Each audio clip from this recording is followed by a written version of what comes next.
The Philadelphia Eagles season has officially come to an end. Super Bowl 57 ends 38-35. The Kansas City Chiefs take it. Louis DiBiase, Gino Camilleri. This is the postgame show. More coming up next. You are Locked On Eagles, your daily Philadelphia Eagles podcast. Part of the Locked On Podcast Network, your team every day.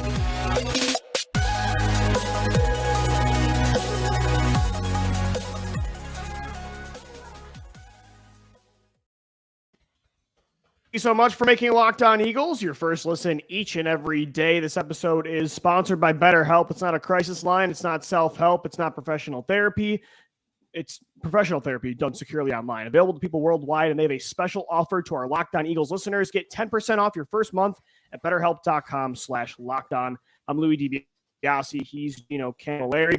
This is the postgame show. The Eagles lose in Arizona, Super Bowl 57 to the Kansas City Chiefs by a score of 38-35.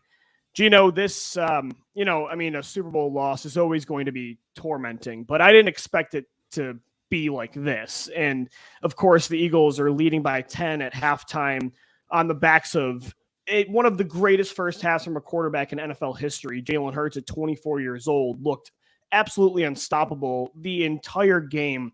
For them to lose the way they did, there were so many amazing things we could have thought about for 6 months if they won that game. Instead, we're going to be thinking about some tormenting decisions from the offense, from the defense, from special teams, from referees. It's a tough pill to swallow, and it's going to be a long offseason. I mean, it's been an incredible season with so many memories. The fact that, though, it's not ending in confetti is just, it's a lot to get over right now. Just, reacting, 10, 15 minutes after the game. Oh, it's never going to be easy. And the fact that they've lost 2 Super Bowls in my lifetime by a total of 6 points and 3 in 2 games is just soul-crushing. Soul-crushing to Tom Brady and Patrick Mahomes. And you play some great performances against Tom Brady the last time where he goes for 500 and you win that game, and Pat Mahomes goes for, what, did he not even break 300 yards today, and you lose this game today? And that's just how the NFL works, man. And I want to say one thing. I'm not going to be the person that points to that call at the end of the game. Like, let's get that right. That's not the reason they lost that game. That sucks. Yeah, for sure. Let them play. It was an awful call. The referees, though, they shouldn't get away with no criticism. And like Absolutely. The Jason Kelce, not going to complain about the ref thing. No, the referees, this was an NFL classic, and removing your Eagles bias or your Chiefs bias, that is not a call you make in that moment. No. That is the refs getting involved in the biggest stage at the end of a Super Bowl for them to take the attention away from the first good Super Bowl you've had since Eagles-Patriots is unacceptable. Yeah, I'm not going to be the 49ers fans, Vikings fans, and Saints fans and go for 6 months and say that's the reason you lost. You did not lose that because of the referee making that decision. You lost because Jonathan Gannon went back to who he was in 2021, and he turtled again against an elite quarterback. You've been complaining about special teams for 2 years, and Mike Clay yet again cost you. You kept saying all year it's going to hurt you in a big spot. It never did until the Super Bowl. The second half of a close Super Bowl. That's why you lost this game. So yes, that call is unbelievable, but do not be San Francisco all offseason. This was completely on, to me, the defense and just uncharacteristic mistakes and, just awful. You can't win a Super Bowl when only one of your 3 phases plays up to par. Right. I mean, right. Jonathan Gannon, good luck getting a job, bud. Like, I guess the Cardinals were like, he's a finalist in Arizona. Sure he is. Don't even get on the plane. You had an all-time great personnel group that'll never be the same after this year. And you had that performance. You had 2 weeks with Vic Fangio. That was supposed to help you. And that was the performance. He looked like he had no answers for Jonathan Gannon. Andy Reid had. We look like idiots probably now saying that Andy Reid should have just blown this guy out of the water, which he absolutely did today. And look, unlike Super Bowl 52, you didn't come up and make a single play. Your offense played out of their mind. But special teams, have I ever been? I was Chicken Little all year. I'm Chicken Little. Like, the sky's falling. The sky is falling. The sky, like, folks, the sky is falling, and Kadarius Toney caved it in. Like, he kicked down the door.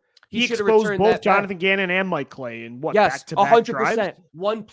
One player exposed 2 units in a matter of minutes, Lou. Like, we always talked about what was the thing that was going to prevent this team from getting to that good to great. It was the situational. Offensively, situationally, outside of the fumble, they did everything they needed to do. They dominated time of possession, had the longest drive in the history of the Super Bowl. When Jalen Hurts had to put together that drive after he fumbled, it was the longest drive ever in a Super Bowl, dude. That's unbelievable poise from that offensive coaching staff. And then the defense and special teams, when all they had to do was make one play, either unit had to make one play, they couldn't do it. You got outclassed. Like that. And how frustrating is that, Gino, that, I mean, we said for months, this is the most talented Eagles team of all time. And the reason you lost is because of a defensive coordinator. And again, it's not just on Gannon or Mike Clay. Yeah, historic pass rush was completely non-existent. I mean, what a day to have 0 sacks and little to no pressure against a quarterback who yet again injured his high sprained ankle. And he's scrambling on you for a 20-yard gain to pretty much put the game on ice. I mean, it's just one of the biggest choke jobs in a Super Bowl. And Jalen Hurts, hats off to Jalen, man. He refused to let you go down. 304 yards today, 27 of 38, a touchdown through the air, 70 yards and 3 touchdowns on the ground. 5 minutes left. The Chiefs have scored on every drive in the second half, right? The Eagles defense didn't get a single stop. Hurts drives you down the field, scores, and then gets the 2-point conversion where he has to outmuscle 2 defenders to get that 2-point conversion. And the defense, you mentioned the 2017, all you needed was that one stop, just like Super Bowl 52. You needed that one Brandon Graham play. And I kept saying, who's going to be the hero? Who's going to be the hero that does this? It's all coming together just like it did last time. And none of them did. Nobody did. In the secondary, at linebacker, the defensive line, the only guy that looked like he wanted to be out there was Chauncey Gardner-Johnson. And frankly, it's inexcusable because it's not like they were out there for 40 minutes. If anything, the Chiefs defense, yeah, I get it. Exactly. The Eagles were possessing the hell out of the ball. When you possess that for like 7 minutes and 21 seconds, all you're saying is, wow, if I'm a defensive player, my legs have to be so fresh. And all I want to do is go out there and fire off the ball. And nobody fired off the ball. Nobody in coverage had good eye discipline today.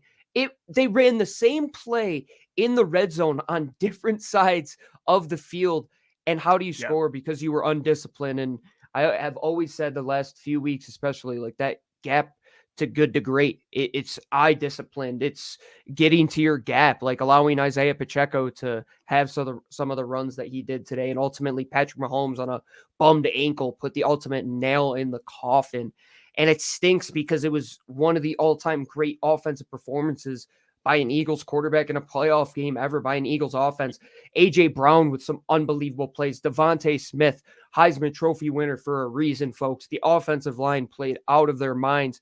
The running backs, the run game was shocking that it couldn't really get going, but the guy that had to run the football, build the plane, build the whole thing out of Jalen Hurts. Pay this guy whatever you want, Lou. Like, that's the moral of the story for me, is when we went back to the summer, or not even the summer, went back to when we were asking the questions, is Jalen Hurts the guy? The questions were, can he battle with Pat Mahomes?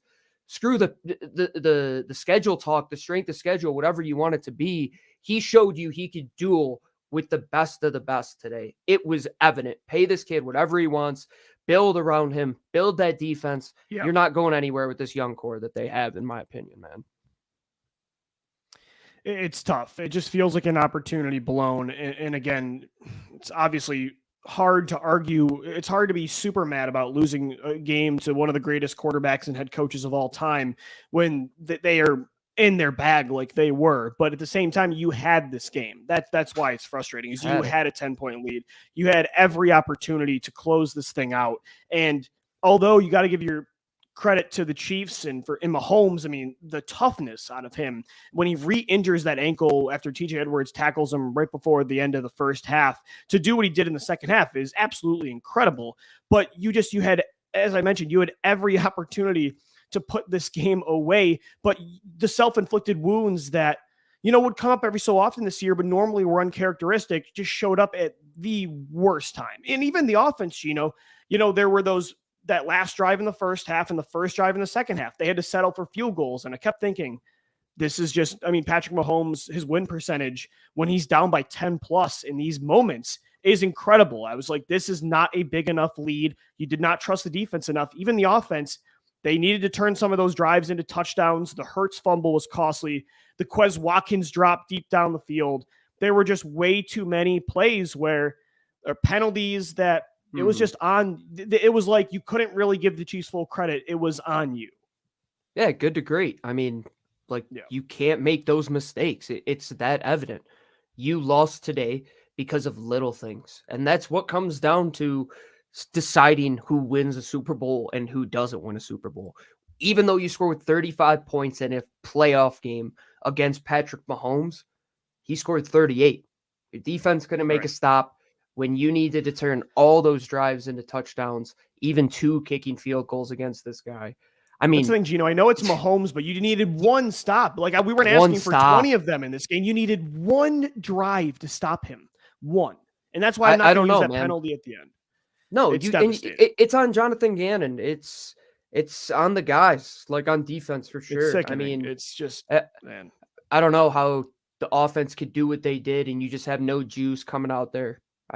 It really was shocking to me that defense wins championships, and Eagles in the last 2 Super Bowls just haven't played defense. It was a shootout, and just like Super Bowl 52, a defense needed to make one play. The Chiefs did in the first half with that fumble. They pick up and score, and the Eagles didn't do that, and that's why they're going home without a ring. And it's absolutely devastating. 38-35, the final score, Super Bowl 57. Kansas City takes it over Philadelphia. We'll continue to recap this game right here on the Locked On Eagles post-game show. Guys, today's episode on Eagles is sponsored by BetterHelp. When you're at your best, you can do great things, but sometimes life gets you bogged down and you may feel overwhelmed or like you're not showing up in the way that you want to. Working with a therapist can help you get closer to the best version of you, because when you feel empowered, you're more prepared to take on everything life's thrown at you. If you're thinking of giving therapy a try, BetterHelp is a great option. It's convenient, flexible, affordable, and entirely online. Just fill out a brief questionnaire to get matched with a licensed therapist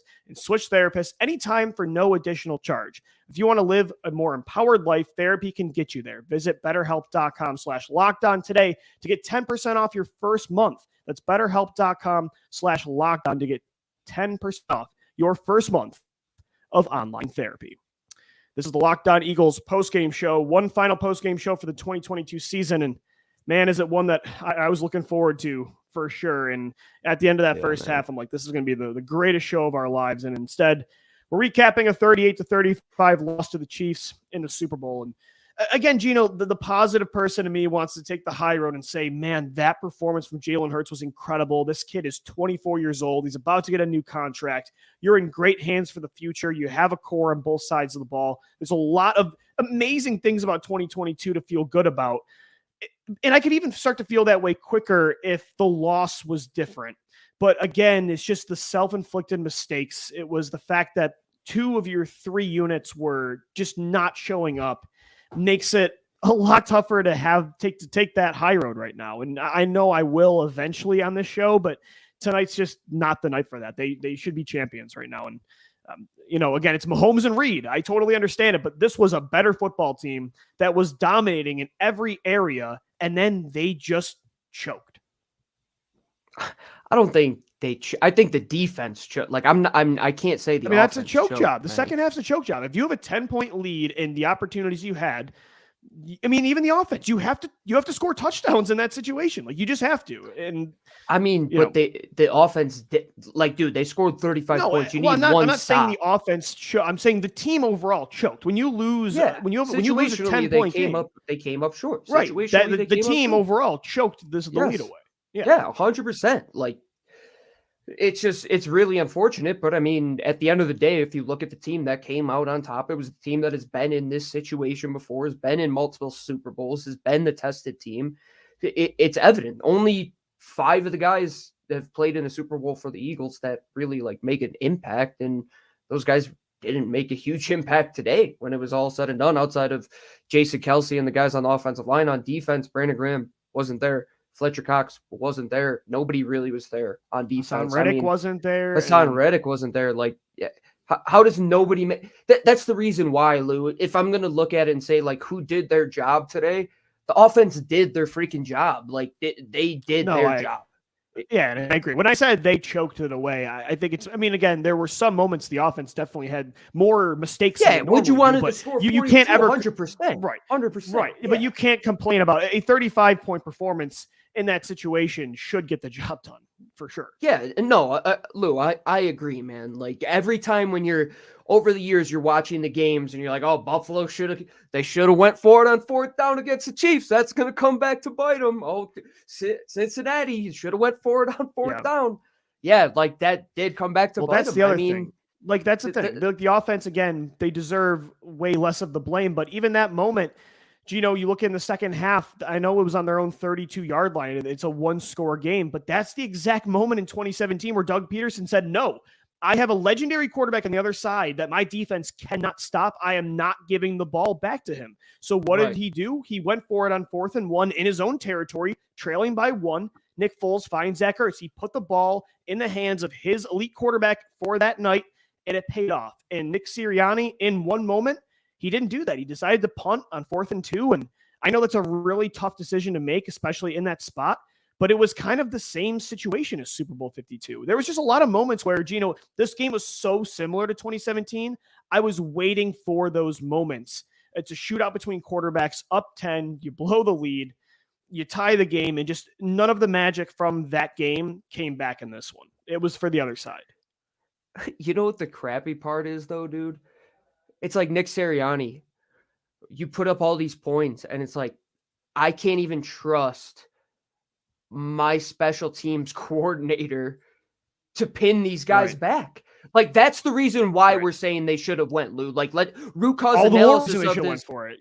Yeah, root cause analysis is because you didn't trust 67% of your team you didn't trust to do their job tonight, which is not enough to win a Super Bowl. And like the fact that he didn't trust his offense there didn't make any sense to me. Like that's the only unit that night that was working.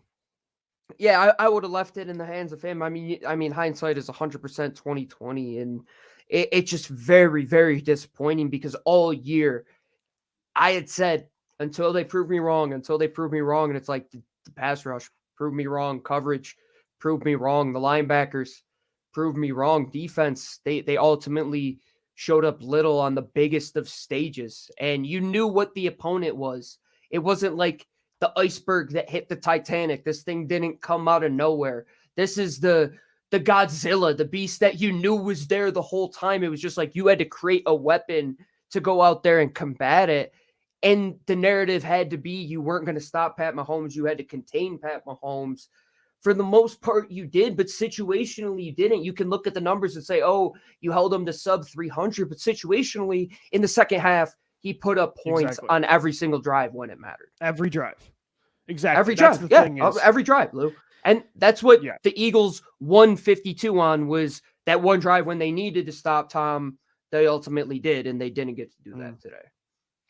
Yeah, it's frustrating. It feels like, again, this team for the majority of the season, they didn't have a lot of these issues. If they did, they worked them out. But it's discouraging that the minute they played a really, really complete team, that's been the most consistent team in the NFL over the last 5 years, all of those issues came back. Even, Gino, the run defense, that was a problem for a lot of the time. In the middle of the season, today, 158 rushing yards for Kansas City. They averaged 6.1 per carry. I mean, what was Jordan Davis doing? Like the guy you moved up for in the first round, I thought had an awful game today. Where is Linval Joseph? Where is Javon Hargrave and Fletcher Cox? Where were the penny fronts? Like where were the 3 tight, and then the 2 on the edge? There was nothing that they had worked that they did previously that worked. And Lou, it was always like, does Jonathan Gannon have that one ugly outfit in the back of the closet that he is obsessed with? And everybody's like, dude, stop wearing that outfit.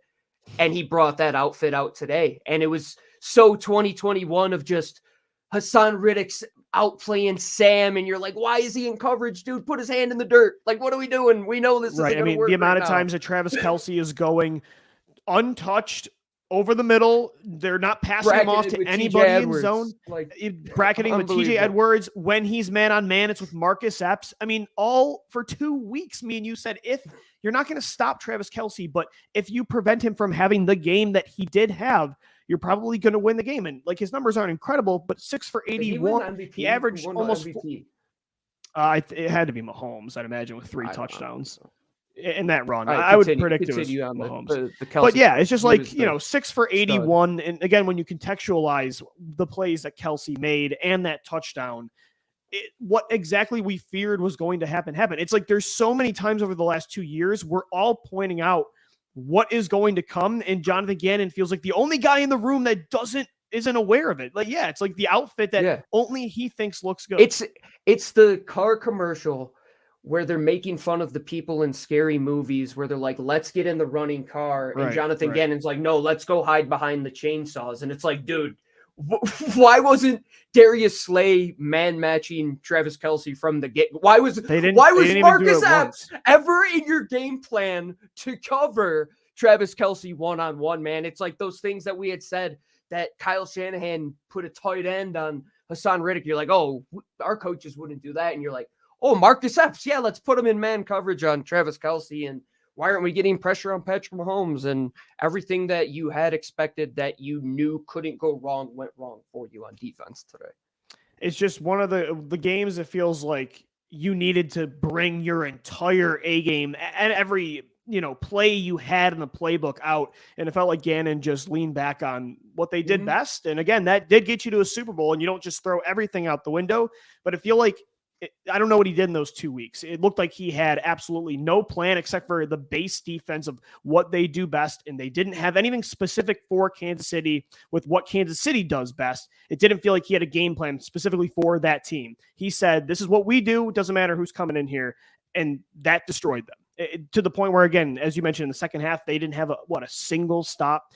It was just a complete collapse from the defense and special teams. You're getting a historic performance from your offense. You just need one play, and they couldn't do it. So the Chiefs did it. They were kind of in the same boat. Their defense was horrible as well tonight, but they made the one play the Eagles didn't. And when you're 2 number 1 seeds in a Super Bowl, that's the difference. So Eagles fall 38-35, Super Bowl 57. Gino and I will finish up the post-game show. Coming up next, this is Locked On Eagles. Before we get back to finish recapping the Super Bowl, we have a message from our friends over at FanDuel, the official sports book of the Locked On Eagles podcast and all the podcasts here at the Locked On Podcast Network. We're midway point through the NBA season, and now is a perfect time to download FanDuel, America's #1 sportsbook, because new customers get a no-sweat first bet up to $1,000. That's a bonus bet back on your first bet, and if it doesn't win, you will get that money back up to $1,000. Go to FanDuel.com/lockedon. The Super Bowl is over, unfortunately. Hopefully you walked away with some money from FanDuel. I know I did. I put in some long shots that actually ended up hitting. Hopefully you walked away a little bit happy from that. But go FanDuel.com/lockedon. Make every moment with FanDuel, and is the official sportsbook of the NFL and all of Locked On Eagles podcast. This is Locked On Eagles post-game show. Super Bowl 57 is over. So is the Eagles season. It does not end in confetti. Shame, the man. Chiefs take it 38-35. And that's shame. That's the hardest part is like, this was the most fun season I think I've ever had as an Eagles fan, even over 2017. And this game was, that's why it's harder to swallow. This is harder than getting blown out to me because it was an NFL classic. It's the best Super Bowl since Eagles-Patriots. You're in a shootout. You couldn't draw it up better. Your 24-year-old quarterback is shocking the world, including us. He has 304 yards and a touchdown through the air, 70 yards and 3 touchdowns on the ground, a clutch moment with 5 minutes left in the Super Bowl, and he's making the plays. He was so calm. Even the one fumble he had, he instantly bounces back the next drive. You look at all the plays from A.J. Brown, Devontae Smith, Dallas Goedert, the offensive line. There was just so many amazing moments that now we're going to look back on and still appreciate it, but it's not the same because it didn't end in confetti. And that's how I feel about this entire year. It's not like it's only going to now be seen as, oh, they choked away the Super Bowl, but it had an opportunity to be historic, where the greatest, most talented team of all time ended with a banner. And the fact that it's not ending in a banner is just it's devastating for sure. And I think that's the hardest way with the way the game ends too. You have to watch them take a field goal and there's nothing you could do about it. It's just tormenting.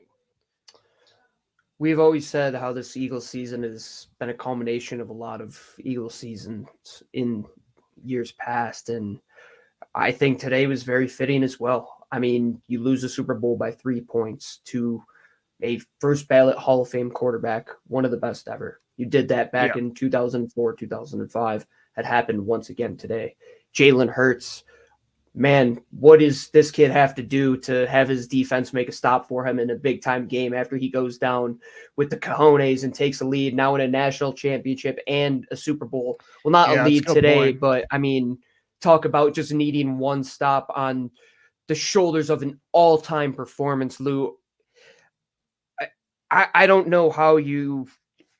It's like that one meal that you get sick on. And you're like, I don't think I can eat that again for quite some time, right? And that's what the Super Bowl is going to be. It's going to stink for sure to think about this one. And much like when we lost to the Patriots, I probably won't watch it for a year or so. But I mean, we have to talk about it. That's the thing. He sucks because he outdueled Patrick Mahomes in a Super Bowl. The story was supposed to be written. It was supposed to end in a Lombardi with him being the Super Bowl MVP, and he would have been. He brought his A game today. I could not believe what I was seeing with some of the ball placement. Yeah, it's incredible. I mean, that's the great thing is this team is a 24-year-old quarterback that is just incredible in the biggest spots. I mean, some of those throws, the one to third Dallas and 14 Goddard, to Dallas. Oh my! And cover God. to a honey hole that's it's as tight as a wormhole, and he puts it right on the money. The Devontae Smith throw down the sidelines. I know it wasn't a catch, but the ball placement there. The Quez Watkins drop. I mean, they were letting him down too. The refs and some of those drops. It was incredible what he was dialing up on the ground too. I mean, some of the plays with a right shoulder, by the way, that was still not 100%. I mean, that's why it's frustrating, is because there was so much good. Like, again, you were going toe to toe with the most consistent team since the New England Patriots dynasty. And that's, I'm with you. It's going to be really hard. It sucks because this was such an amazing year, but it's going to be tough to go back to this for a bit. And you just feel like there's an opportunity blown. I think the future is super bright, but no roster is ever the same. You're not guaranteed. You have a lot of free agents, and I think they're going to take care of a lot of it and keep this core moving forward, but it's never going to be this team. And this team it had magic in it. And just to not get a Lombardi, oh man, it's really heartbreaking. Not all fairy tales end with the storybook ending. It's not always like Disneyland, right?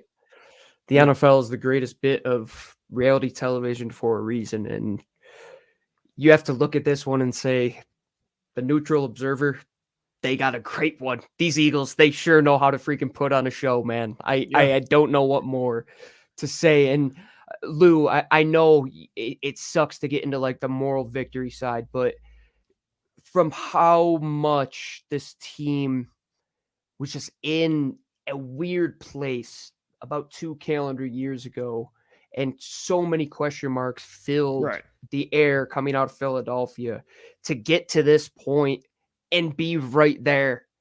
It's a Philly story, really, man. Like, Rocky didn't win it in the first one, but like, he got his ass kicked, to be honest with you. And Patrick Mahomes kicked your ass today. Like, he's one of the best ever. He's a top quarterback. He's a unicorn. Andy Reid is one of the best to ever do it. And you're sitting here saying he's a first ballot Hall of Famer. Mahomes is a first ballot Hall of Famer. Travis Kelce's a first ballot Hall of Famer. The Eagles still have work to do to get to that great. And the good was there for so much. And when you're on the doorstep, like, you can't fumble it. And just those few things, Lou. And it's like the little Quez Watkins not running your route, like stopping your route just a yard short, like not going all the way through, and sometimes just not wrapping up your tackle in the backfield and not being able to get Patrick Mahomes down, and just the situational things that come back to bite you in those games in the regular season where you might be able to skate by against a lesser opponent. When you play the top of the top, you have to. Well, it just sucks because it feels like this wasn't the team to do that in this moment. This team always just felt so prepared. They're just so mature from top to bottom. And it sucks that this is the game that they decided, of all teams, to do this in a Super Bowl. It's devastating. And again, like you mentioned, there's all these Hall of Famers on that other team, but you had them. And it would have just been so cool to have your first 2 rings be against two of the greatest dynasties you've seen, 2 of the greatest quarterback and head coach combinations, and you beat them both in a shootout.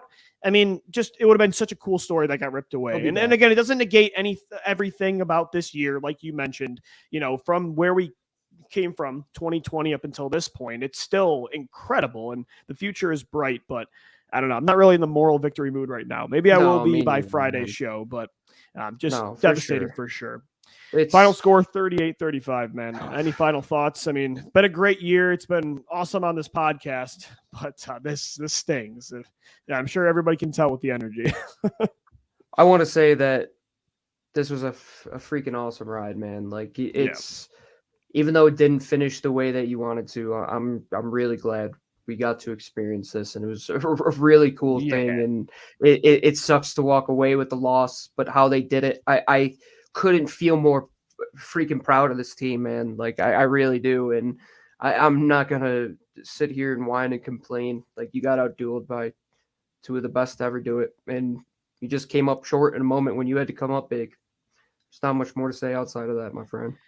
For sure. We'll get into it more. We've got to get right into this offseason because it's already the second week of February. Free agency's coming up. The Eagles have a lot of decisions to make. We've got the draft soon. So that's the one thing about the NFL is you don't really have time to wallow. And we won't right here on the podcast. We'll continue to recap the Super Bowl over the next few shows, and then we'll take a first look at the offseason. So make sure you subscribe to Locked On Eagles all throughout the offseason through Friday. We got a podcast on all podcast platforms and on YouTube as well. Final score 38-35. The Chiefs are Super Bowl champions.